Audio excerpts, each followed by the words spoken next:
pertanian itu menjadi sesuatu yang sangat dibutuhkan oleh kehidupan. Pertanian adalah kekuatan sebuah negara, sebuah bangsa, dan apalagi berbicara Indonesia sebagai negara besar, negara keempat terbesar dunia bahkan, kita punya 273 juta orang yang harus dijamin makanannya dari pertanian. Kalau begitu, pertanian menjadi sangat penting, sangat strategis, sangat harus dipersiapkan dengan uang kita jelas. Saya selalu mengatakan bahwa menyelesaikan masalah COVID tidak hanya dengan vaksin, bukan hanya medical solution, tetapi mempersiapkan makan dengan nutrisi yang baik, mempersiapkan ekonomi rakyat melalui pertanian yang pasti dibutuhkan. Oleh karena itu pertanian bukan hanya untuk makanan, pertanian bukan hanya untuk kesehatan, tetapi sekaligus lapangan kerja dan memutar ekonomi dasar yang ada. Dan dalam 2 tahun itu data kami menunjukkan dan kita semua menunjukkan bahwa hanya pertanian yang mampu berakselerasi baik, bahkan ekspor pertanian tumbuh di 2020 15% lebih, di 2021 bahkan hampir menembus 50%. Itu produktivitas pertanian dan ekspor kita yang bertumbuh dengan baik. Oleh karena itu memang kita berharap pertanian sebagai yang ada di negara Indonesia ini adalah pertanian dengan tentu saja negara tropis. Dia memiliki berbagai komoditas yang baik dipersiapkan untuk kepentingan nasional, dibutuhkan oleh negara-negara internasional atau negara global yang ada. Oleh karena itu pertanian menjadi sangat memiliki potensi yang cukup untuk bisa mengakselerasi kepentingan kehidupan kita dalam masyarakat bangsa yang cukup besar seperti sekarang. Dan 2 tahun ini pertanian telah mampu membuktikan daya tahannya yang cukup menghadapi turbulensi akibat COVID dan akibat perdagangan yang tidak berjalan normatif dalam kehidupan global yang ada. Itu Evi.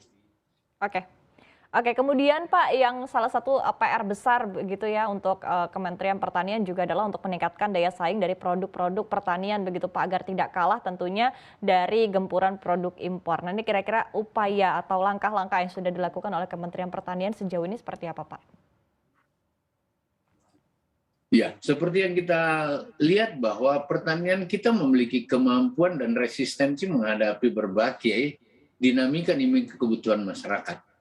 Dan kita memiliki alam dan kultur tanah yang mulai dari pantai, dataran rendah, kemudian kita punya bukit-bukit, kita punya gunung, agroklimat di seluruh Indonesia dari Sabang sampai Merauke, kita memiliki potensi yang beragam seperti itu.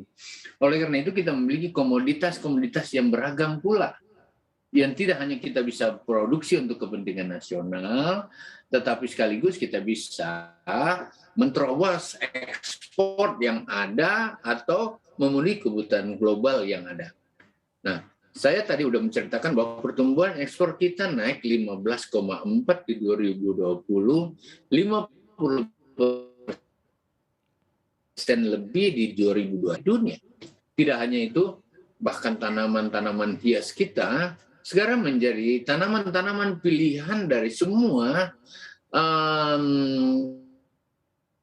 toko-toko kembang atau toko-toko tanaman hias, flower shop yang ada di Eropa maupun di Amerika. Saya memegang kontrak kurang lebih 31 triliun hanya untuk tanaman hias. Nah, manakah langkah yang harus dilakukan? Tentu saja ini pertanian tidak boleh jalan sendiri, Kementan tidak cukup hebat sendiri, dia harus membutuhkan berbagai kebersamaan mulai dari perguruan tinggi yang baru dan teknologi baru, ada yang harus dikembangkan digital system atau Internet of Things.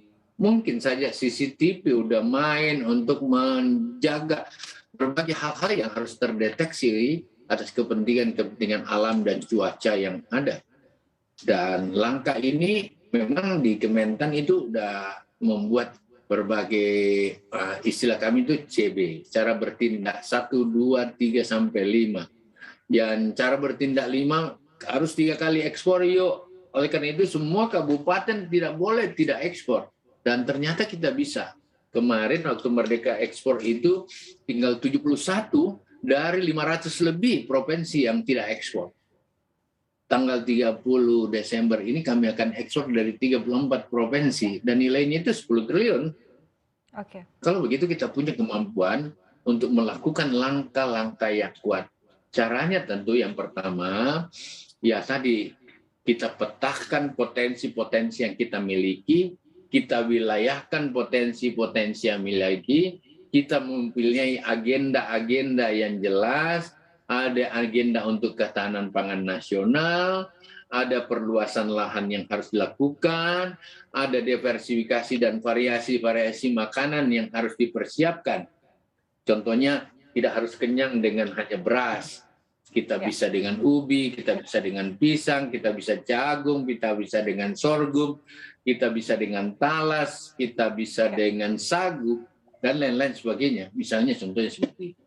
Yang keempat adalah langkah-langkah untuk mendorong pemerintah daerah, baik kabupaten maupun provinsi, untuk mengambil bagian agar ketersediaan pangan antara kebutuhan, supply and demand bisa terjaga dengan baik. Tentu saya jaga ini dengan Kemendak, dengan menteri-menteri lain sesuai perintah Bapak Presiden. Menteri itu tidak boleh jalan sendiri, harus bersama-sama, dan itu sudah kita lakukan dengan baik. Dan tentu saja yang keempat adalah memperkenalkan cara-cara budidaya pertanian yang baru. Harus ada greenhouse, greyhouse, ada mulsa, ada sungkup, kita menggunakan irigasi tetes, kita menggunakan sprinkle, kita menggunakan Internet of Things agar ya pelembapan udaranya bisa terjaga, sinar mataharinya bisa kita kendalikan. Itu akan maju secara bertahap sampai ke tingkat itu. Harapan kita selain kita mendapatkan nutrisi yang baik bagi makanan, kita bisa memenuhi kualitas-kualitas ekspor sesuai permintaan negara-negara tujuan. Nah, sekarang persoalannya, kok kita masih diserbu terus oleh importasi yang ada? Nah, ini membutuhkan persepsi kita. Kalau kita mau membuat rakyat petani mendapat uang, ya makanlah buah Indonesia. Karena tentu saja perdagangan global tidak mungkin bisa ditahan oleh kita semua. Harus ada celah-celah yang tetap kita buat. Tetapi kita sendiri, masyarakat Indonesia harus bisa menghormati produk-produk dari komoditi pertanian kita. Kira-kira gitu. Yang mana